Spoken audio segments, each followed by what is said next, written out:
அன்பு உள்ளங்களே அனைவருக்கும் வணக்கம். நம்ம புதுச்சேரியிலேருந்து பெருமாள் கோயிலை பற்றி பார்த்துக்கிட்டு இருக்கோம். இன்றைக்கி அந்த வரிசையில் திரிபுவனை ஸ்ரீ வரதராஜ பெருமாள் கோயிலை பற்றி பார்ப்போம்.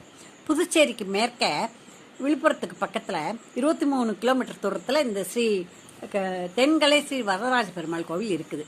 இந்த கோவில் இந்திய தொல்லியல் துறை கட்டுப்பாட்டில் இருக்குது. ஆனால் புதுச்சேரி நிர்வாகம் தான் பராமரிக்கப்படுது. இந்து சமய அறநிலைத்துறை மூலமாக பராமரிக்கப்படுது. இங்கே உள்ள அதுக்கப்புறமா இங்கே உள்ள கோயில் பேர் பராந்தக சோழன் கட்டியிருக்கார். இந்த முதல்ல அமைச்சிருக்காரு. அப்படி வைக்கும்போது திருபுவன மாதவிங்கிற அவர் மனைவி பேரையும் சேர்த்து வச்சு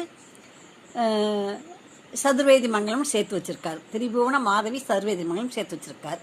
அதுக்கப்புறம் அவர் சோழர் காலத்திலே கொஞ்ச நாள் கழித்து செம்மம் பண்ணியிருக்காரு. அப்போ பண்ணும்போது இவருடைய பெயர் சேர்த்து இவருக்கு பட்டம் கிடச்சிருக்கு, வீரநாராயணன்னு. அதனால் வீரநாராயண விண்ணகரம்னு அந்த ஊருக்கு பேர் வச்சுட்டாங்க. கோயிலுக்கு பேர் வீரநாராயணன் என்பது பராந்தக சோழனுடைய பட்ட பேர். அந்த வீரநாராயண ஆழ்வார்னு பேர் வச்சுட்டாங்க. இந்த கோவிலில் முதல்ல மண்ணுங்கல் தான் கட்டியிருந்திருக்காங்க. பராந்தக சோழன் தான் கல் சவர் எடுத்து கட்டியிருக்காரு. அதனால் அவர் பேரை வச்சுட்டாங்க. இப்போது இறைவன் பெயர் தோத்தாத்ரி ராயர் வரதராஜ பெருமாள். இறைவி பெயர் வரமங்கை தாயார். இந்த கோயில் கிழக்கு பக்கம் இருக்குது. கருவறை சதுர வடிவமாக இருக்குது. கருவறையில் அர்த்த மண்டபம் மகாமண்டபம் இருக்குது. இந்த மகாமண்டபத்தில் தான் ஊர்க்கூட்டம் கூடியிருக்குது. அந்த காலத்தில் நீதி நெறியெல்லாம் சொல்லியிருக்கிறாங்க. சோழர் காலத்தில் இந்த வச்ச மூலவர் அருங்காட்சியகத்தில் இருக்குது. கோவில் அழிஞ்சதுனால எடுத்துக்கொண்டு அங்கே வச்சுட்டாங்க அப்படின்னு சில பேர் சொல்கிறாங்க. சில பேர் சொல்கிறாங்க இல்லை, இந்த கோயிலுக்கு தோண்டும் போது ஒரு மூலவருடைய தலை கிடச்சிது, அதனால் அருங்காட்சியகத்தில் இருக்கிறதில்ல, இது இங்கே உள்ள சிலை வேறு அப்படின்னு சொல்கிறாங்களாம். அதுக்கப்புறமா இந்த கோயில் கோலவராக ஆழ்வார், வீற்றிருந்த ஆழ்வார், நரசிங்க ஆழ்வார்னு சொல்லி பல சன்னதிகளை கொண்டு பெரிய கோயிலாக இருந்திருக்கு.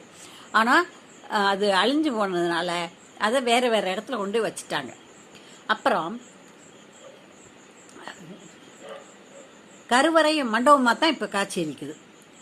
கோலவராக ஆழ்வார்ஸில் புதுச்சேரி ஆளுநர் மாளிகையில் வச்சிருக்கிற வாயிலை அழகு செய்து கொண்டிருக்கிறது. ஒரு பெண் தெய்வ சிலையும் இந்த சிலையும் எதிரெதிரே நின்று அழகு செய்கிறது. சாமிக்கு வலப்புறம் ஆண்டாள் சன்னதி இருக்குது. தெற்கே வரமங்கை ஆழ்வார் இருக்கிறாங்க. பரிவார தெய்வங்களாக விஸ்வசேனர், ஆஞ்சநேயர், நம்மாழ்வார், திருமங்கை ஆழ்வார், உடையவர், மணவாள மாமுனிகள், கர்டாழ்வார் ஆகியோருக்கும் இங்கே சன்னதிகள் இருக்குது. இந்த மாதிரி சன்னதிகள் நிறைந்த பழைய ரொம்ப தொன்மையான